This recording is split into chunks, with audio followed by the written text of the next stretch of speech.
Good morning, St. Francis, and good morning, people of God. It is Thursday, the third day of March 2022, the Thursday after Ash Wednesday.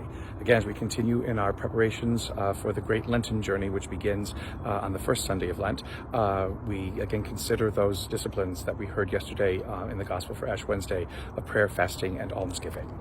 Coming to you from the courtyard of our school, the Franciscan School, this is the side of Thea Hall for our fifth graders and second and third graders.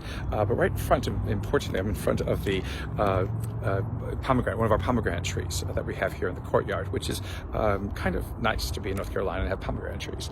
It is barren now because it is past its harvest and past the fruit-bearing portion of it. But it kind of represents in some ways the barrenness that we all have to undergo sometimes to be nurtured and filled with God and with God's love, with God's hope, with God's joy. The husks that are on it are those of the pomegranates that still are hanging on the tree. And the pomegranate was considered the fruit that was given by the woman to the man in that little awful chapter in Genesis 3 in that little garden a long time ago. So symbolic background for today. Our readings for today, again, preparing us to enter into the season of Lent. And we hear in Deuteronomy, first, where Moses speaks to the people to choose life instead of death, to choose to be prosperous, choose to be fruitful, choose to have a home, choose to have all of those things that are good for us, and that comes from following the commands of God. It comes from following what it is that God asks us to do, and what God asks us and what God needs us to be in this world, as sons and daughters, as children of God. It is our choice, Moses says, as it always is. We can never be forced into faith. We can never be forced into belief. We can never be forced into membership in any church. That does not allow us to be able to exercise that freedom that God has created us with. And Lent is about remembering that freedom and using that freedom properly, and using that freedom for all those things that give life, that give joy, that give hope to being human.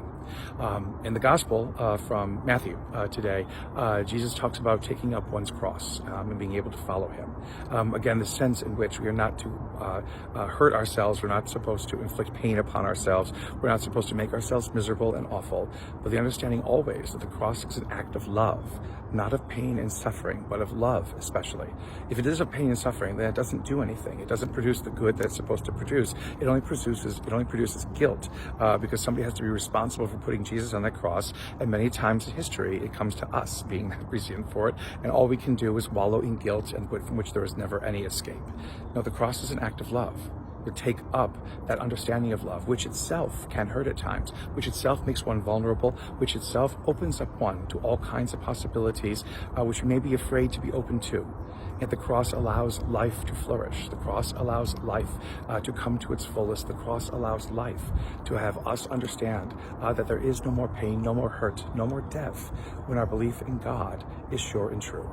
And may the Lord give you his peace.